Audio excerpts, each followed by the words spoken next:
Toi qui es la lumière du monde. La lumière en lui de la création. Éclaire la création.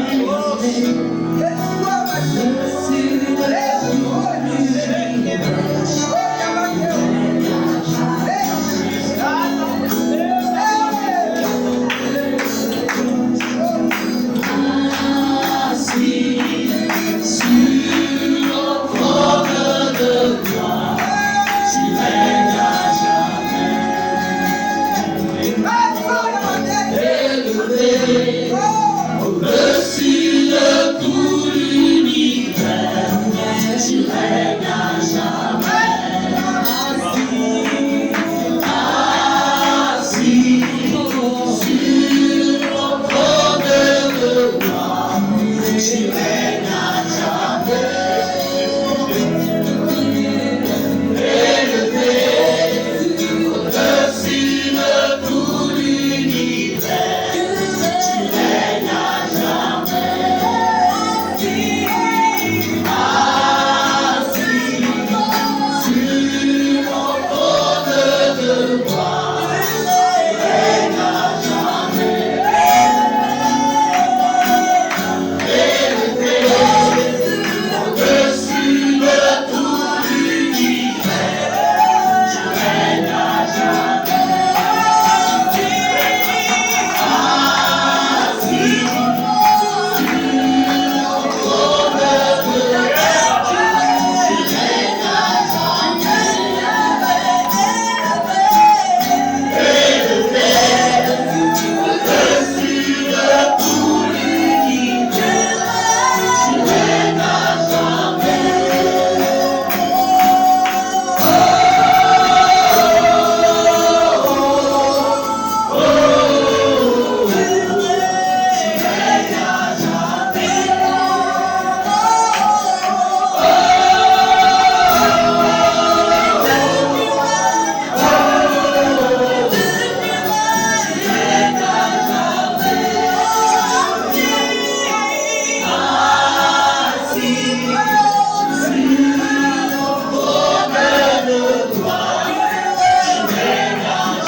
Assis sur le trône de gloire, tu règnes à jamais.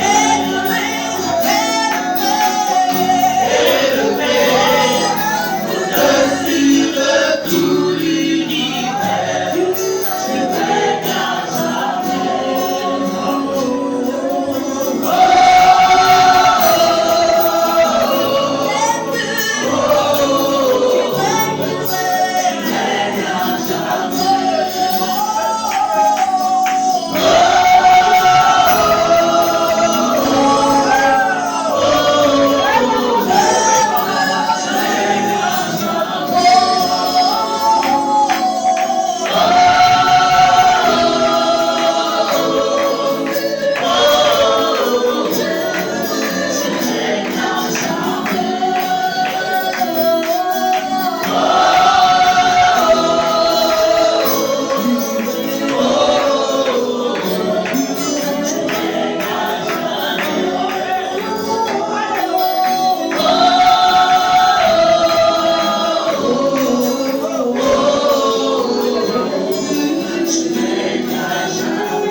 Nous reconnaissons notre Dieu que dans tout l'univers, il n'existe point de Dieu si ce n'est toi le véritable. Et ce matin, Seigneur, couverts tous par le sang de Jésus, nous nous sommes approchés du trône de la grâce. Amen. Afin de t'offrir, Seigneur, des sacrifices, Seigneur, qui confessent ton nom. Oh yes. Ces sacrifices de louange. Reçois-les, Seigneur. À jamais tu seras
C'est mon Dieu. Pour nous asseoir dans sa présence. La présence de celui qui nous a tellement aimés. Sa présence. Gloire à Dieu. Vous êtes salués dans le poids précieux nom de Jésus. Gloire au Seigneur.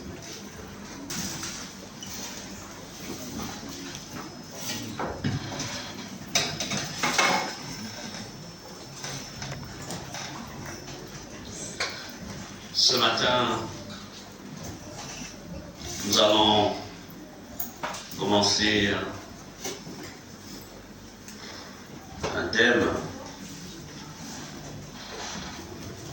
et certainement nous l'achèverons dimanche prochain.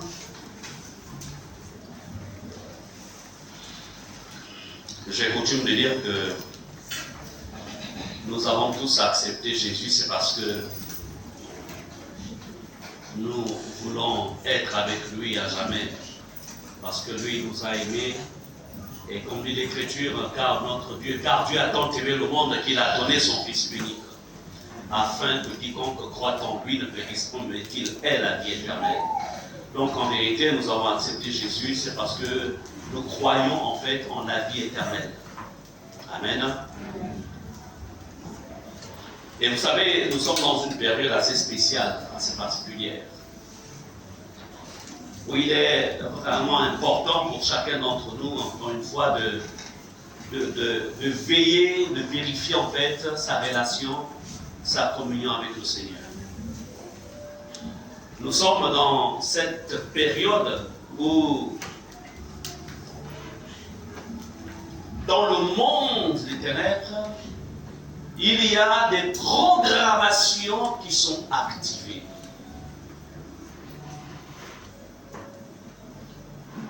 Nous sommes dans une période où, dans le monde des ténèbres, il faut tout faire pour que plusieurs vies soient ôtées. Dans le but de ne pas voir l'année qui arrive et faire en sorte que plusieurs partent de ce monde. Voyez-vous, nous avons l'habitude souvent c'est vrai que souvent nous préparions la nouvelle année et tout de suite on rentre dans ce qu'on va appeler souvent, nous entrons dans la dénonciation des œuvres des ténèbres, des plans des ténèbres, etc. Mais il y a une chose sur laquelle le Seigneur m'a rappelé dernièrement, il disait en vérité, il est aussi important de vérifier la relation que chacun de mes enfants peut avoir avec moi. Une mauvaise relation avec Dieu, au-delà des combats spirituels, des brisements des liens, etc., en fait, ça ne va pas changer grand-chose. Parce que l'ennemi aura ce qu'on va appeler en fait un droit qui lui est légitime. Amen. Amen. Et le diable a une arme assez efficace.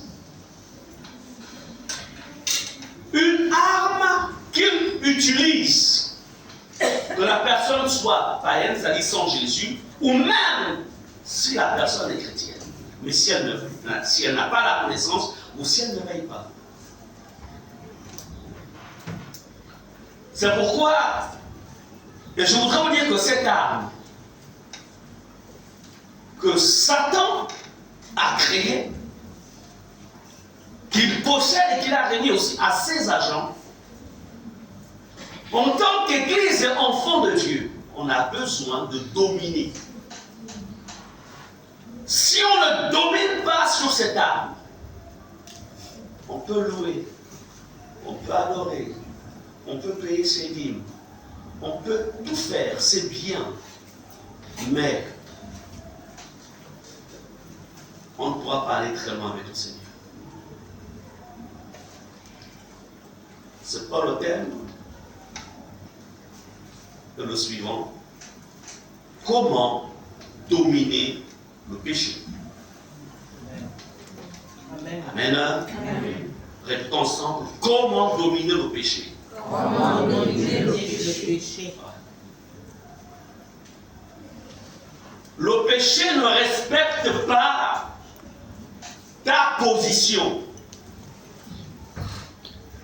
Que tu sois apôtre, prophète, pasteur, docteur, chantre, évangéliste, ancien, diacre, diaconesse, quelle que soit la position dans l'église ou même dans le monde, le péché ne respecte pas, ne te respectera pas si tu ne sais pas comment le dominer. Alléluia. Le péché, n'oublions pas que, parce que beaucoup de chrétiens ont oublié peut-être, que c'est à cause du péché que le Fils de Dieu a été envoyé sur la terre. Ce que les prophètes d'autres temps, ce que la loi n'a pas pu faire. Lorsque vous lisez les Écritures, aucun prophète n'a réussi en fait à dominer le péché. Le seul qui a dominé le péché, c'est Jésus. Et il a remis les clés de la domination du péché à l'Église. Mais je voudrais vous dire une chose. Mais malgré cela, ceux qui n'ont pas l'instruction se laissent encore dominer par le péché.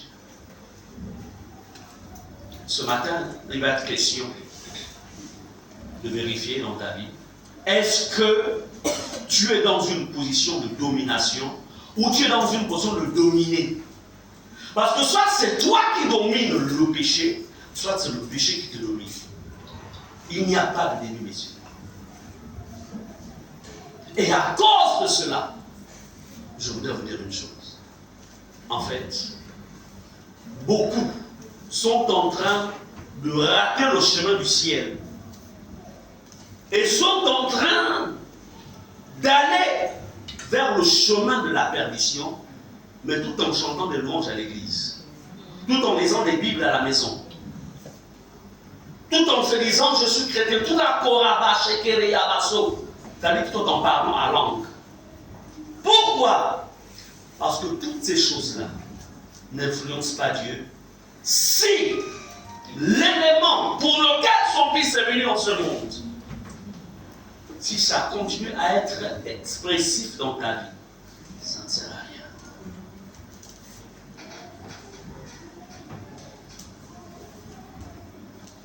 Genèse 4, qui va être l'un de nos versets de base, allons-y.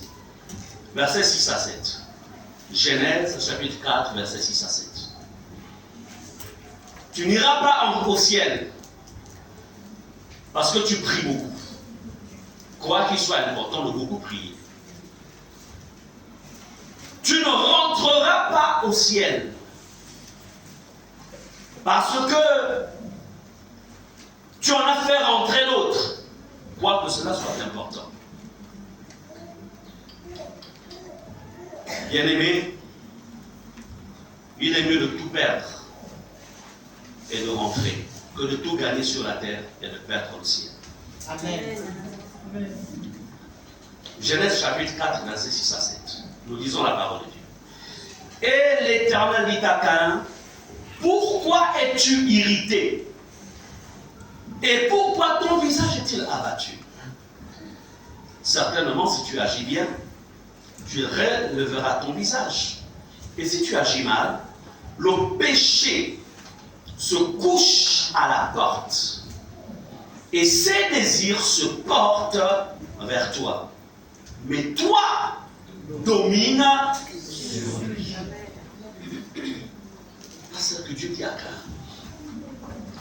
Retenons l'expression, la dernière partie qui dit le péché se couche à la porte. Quelle porte? La porte du cœur de Caïn. Et ce péché-là a des désirs. Et ces désirs se portent vers toi, Caïn. Mais toi, domine sur lui. Est-ce qu'on est ensemble? Mais toi, domine sur lui. Ce qui voudrait dire, ce qu'on va retenir ici, je peux vous dire une chose, je le répète encore une fois.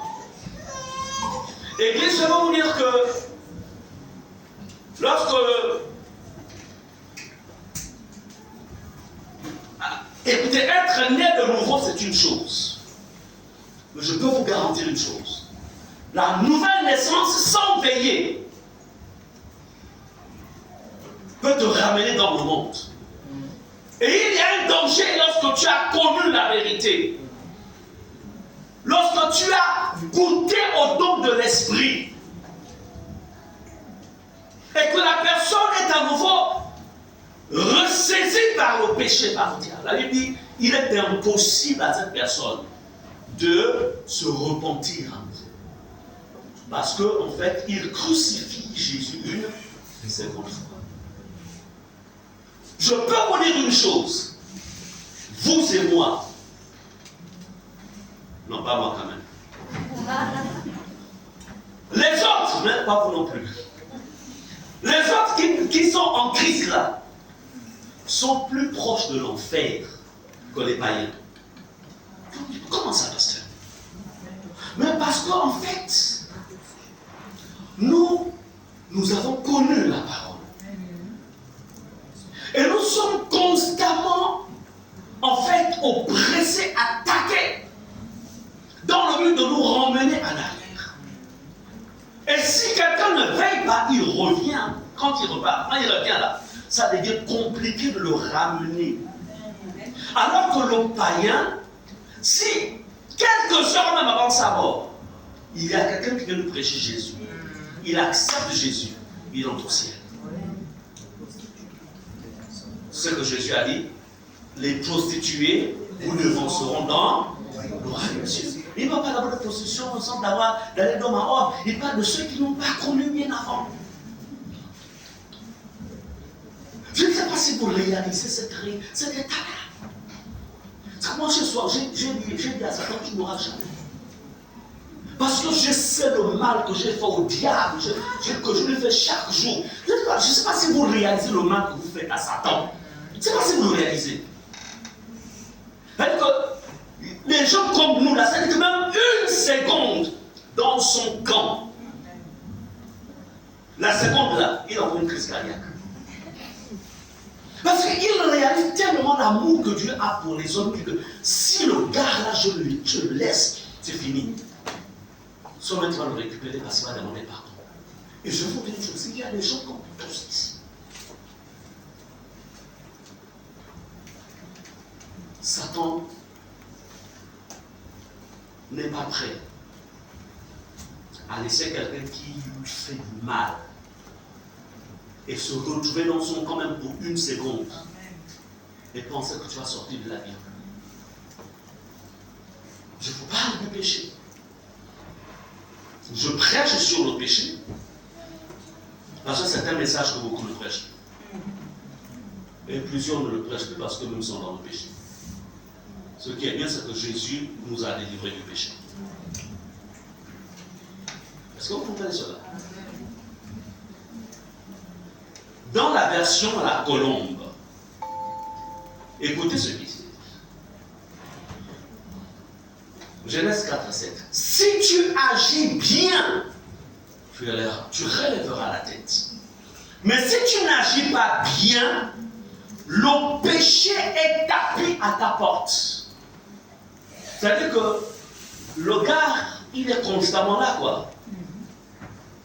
Il surveille tes faits et gestes. Il est tapis, il est là. Et ici, il dit, et ces désirs se portent vers toi. On va encore l'expression désir. Écoutez, si vous ne comprenez pas ce que c'est le péché, vous n'aurez pas la capacité de résister au péché. Ça, je peux vous le dire.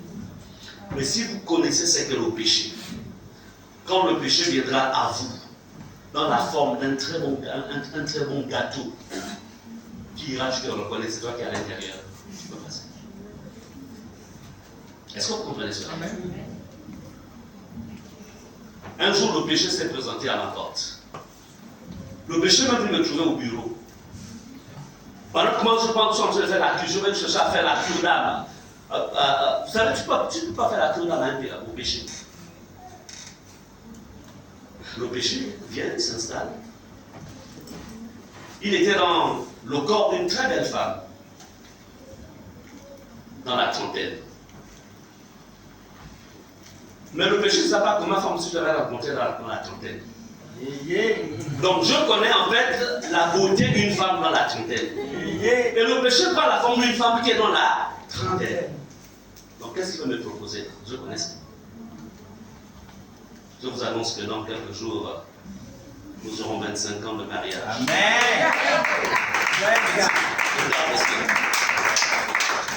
Marié d'une seule femme. Et d'un seul homme. Mais celui qui va essayer même là, il va foutre à le toucher. Il n'a pas besoin de dire ça. Bon, ça, on réserve ça pour la prochaine fois.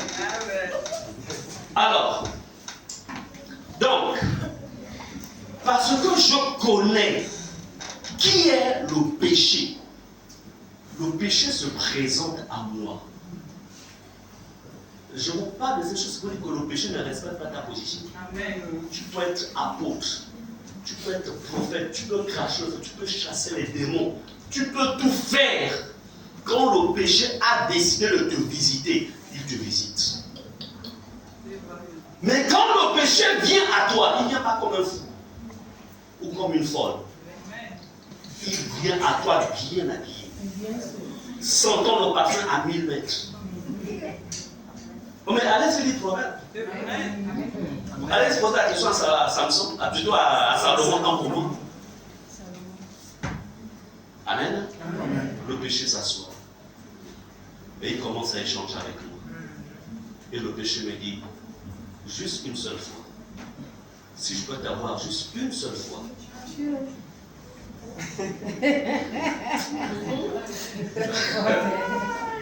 Je regarde la personne. Je dis que, attends, tu ne vois pas que je suis marié, mais qu'est-ce qu'on ne connaît pas? Il y a des pasteurs ici qui louent des, on appelle ça comment, qui louent des maisons à des femmes. Je connais.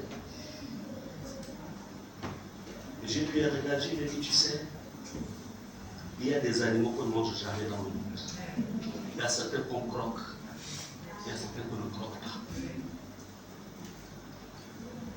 Est-ce qu'on est ensemble? Amen. Mais là, tout fait. J'ai compris que là, j'ai en face de moi un esprit qui révèle des eaux qui était dans ce corps. Et moi, j'aime la guerre. J'ai voulu lui faire comprendre que moi, je ne suis pas n'importe qui. Mais cela, en tout cela, je le dis toujours à mon épouse. Je ne lui cache rien. Quand vous êtes confronté au péché et que vous êtes marié, il faut parler à ton épouse ou à ta femme. Rien ne peut être caché. J'ai dit, mes chéris, j'ai un cas là-bas. Laisse. Elle était vraiment rassurée, elle n'avait rien à faire. Mais vous savez la fin? À un moment, je l'ai même confié à l'ancienne Sarah. Elle aussi, elle n'a pas pu.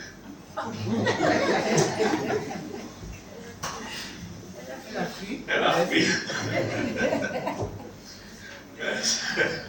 Elle s'est dit que moi, c'est pas toi l'ancienne, moi, c'est l'homme-là. Il faut que je la mène sous les eaux.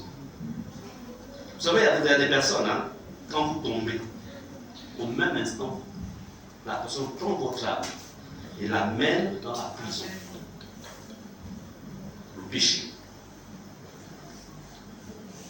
Mais écoutez, pourquoi, malgré toutes les tentatives du péché dans le corps de cette personne, pourquoi n'avait-elle pas réussi? Parce que je connais le péché. Et quand vous connaissez qui est le péché, vous ne blaguerez pas avec le péché. Vous combattrez le péché. Et vous dominerez le péché. Amen. Comprenez que le péché est un organe vivant. Un organe spirituel. Le péché est vivant. En hébreu, le péché se définit comme étant quelque chose qui est contraire à l'ordre de Dieu le Père. Le péché en hébreu se dit, il y a plusieurs expressions qui parlent du péché.